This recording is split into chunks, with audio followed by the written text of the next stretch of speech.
नमस्कार, आप देख रहे हैं क्लीन न्यूज यूपी और मैं हूं आपके साथ नेहा परिहार। वक्त हो चला है उत्तर प्रदेश से जुड़ी कुछ खास खबरों का। खबरों से अपडेटेड रहने के लिए वीडियो को अंत तक जरूर देखें। यूपी में योगी 2.0 की तैयारी, राष्ट्रपति से लेकर पीएम मोदी के साथ बैठक का दौर, कैबिनेट बंटवारे पर टिकी निगाहें। उत्तर प्रदेश के विधानसभा चुनाव में भारतीय जनता पार्टी की प्रचंड जीत के बाद योगी आदित्यनाथ फिर से मुख्यमंत्री बनने के लिए तैयार हैं। यूपी में 37 सालों के बाद पहली बार कोई राजनीतिक पार्टी लगातार दूसरे कार्यकाल को शुरू करने की तैयारी में है। 5 सालों तक पूर्ण बहुमत की सरकार बनाने के बाद योगी आदित्यनाथ राज्य में योगी 2.0 को लेकर मंथन में जुट गए हैं। राजधानी दिल्ली में 2 दिनों से जमे सीएम योगी राष्ट्रपति रामनाथ कोविंद से लेकर प्रधानमंत्री नरेंद्र मोदी तक से मुलाकात कर रहे हैं।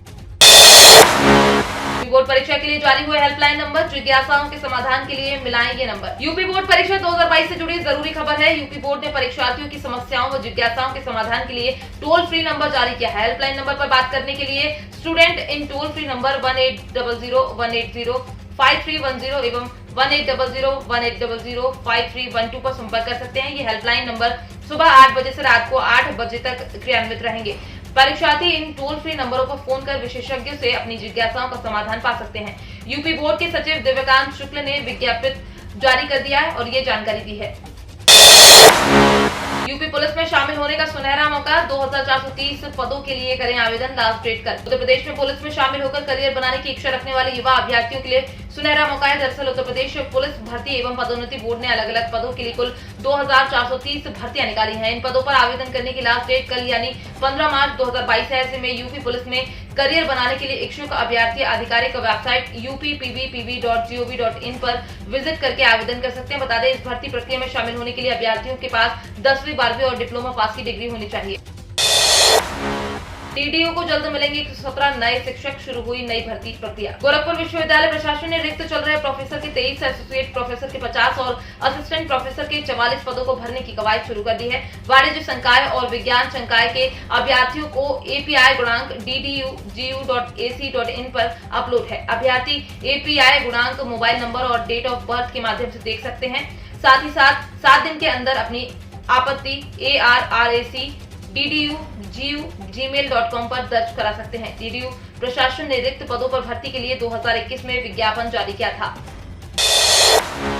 किसानों को मुफ्त बिजली देने वाला देश का 6ठा राज्य होगा यूपी, और कहां-कहां मिल रहा है लाभ। किसानों को मुफ्त बिजली देने का फैसला लिए जाने पर उत्तर प्रदेश देश का 6वां ऐसा राज्य हो जाएगा जहां पर किसानों को मुफ्त में बिजली मिलेगी। अभी आंध्र प्रदेश, कर्नाटक, पंजाब, तमिलनाडु तथा तेलंगाना में किसानों को मुफ्त बिजली दिए जाने की व्यवस्था है। हरियाणा और पुडुचेरी में किसानों को 10 पैसे प्रति यूनिट की दर से बिजली दी जाती है। उत्तर प्रदेश राज्य विद्युत उपभोक्ता परिषद के अध्यक्ष अवधेश वर्मा ने कहा कि परिषद नई सरकार के सामने किसानों को जल्द से जल्द मुफ्त बिजली देने की घोषणा को पूरा करने का मुद्दा उठाएगी। लखीमपुर खीरी में स्वास्थ्य सेवाओं को बेहतर करने के निर्देश, सीएमओ ने किया निरीक्षण, कहा थारू जनजाति के लोगों को मिले बेहतर सुविधाएं। लखीमपुर खीरी में आपातकालीन सेवाओं को थारू जनजाति क्षेत्र में और मजबूत करने के उद्देश्य से सीएमओ डॉक्टर शैलेंद्र भटनागर ने प्राथमिक स्वास्थ्य केंद्र गौरीफंटा का औचक निरीक्षण किया। उन्होंने सेवाओं को और बेहतर करने के निर्देश दिए। इस दौरान उन्होंने कहा सरकार की मंशा के अनुरूप लोगों को स्वास्थ्य सेवाएं मिलनी चाहिए। लखीमपुर खीरी के बॉर्डर व जंगली क्षेत्रों में रहने वाले लोगों तक बेहतर स्वास्थ्य सेवाएं पहुंचाने के उद्देश्य से सरकार द्वारा भारत नेपाल सीमा पर भी प्राथमिक स्वास्थ्य केंद्रों सहित उप केंद्रों की स्थापना की गई है। इन पर किए जा रहे कार्यों का निरीक्षण करने सीएमओ डॉक्टर शैलेंद्र भटनागर सोमवार को प्राथमिक स्वास्थ्य केंद्र गौरीफंटा पहुंचे। उन्होंने यहाँ पर चल रही इमरजेंसी सुविधाओं को चेक किया। कानपुर देहात में बिजली बकायेदारों को लगेगा झटका, बिजली चोरी करने वालों के खिलाफ चलेगा अभियान। विभाग ने तैयारी पूरी। कानपुर देहात में बिजली के बकायेदारों को बिजली विभाग करंट का झटका देने की तैयारी में जुट गया है। सब कुछ ठीक रहा तो जल्द ही बकायेदारों के कनेक्शन काट दिए जाएंगे और वहीं बिजली चोरी करने वालों के खिलाफ अभियान चलाकर मुकदमा दर्ज कर कड़ी से कड़ी कार्यवाही की जाएगी, जिसको लेकर बिजली विभाग ने लगभग सारी तैयारियां पूरी कर ली। विधानसभा चुनाव को लेकर राजनीतिक दलों की तरफ से किए जा रहे बड़े बड़े वादों ने भी कई ऐसे बकायेदार खड़े कर दिए जिन्हें चुनाव के बाद बिजली माफी की उम्मीद थी, जिसके चलते उन्होंने बिल जमा करना ही बंद कर दिया था और वो बिजली विभाग के बकायेदार बन गए। और अब ये हालात है कि किसी भी वक्त उनका बिजली कनेक्शन बिजली विभाग काट सकता है। लेकिन वहीं राजनीतिक पार्टी के जनता से किए गए वादों के चलते सबसे ज्यादा नुकसान बिजली विभाग को उठाना पड़ा और जहां बकायेदारों की सूची तेजी के साथ इजाफा हो गया और देखते देखते करोड़ों रुपए की बकायेदारी खड़ी हो गई है।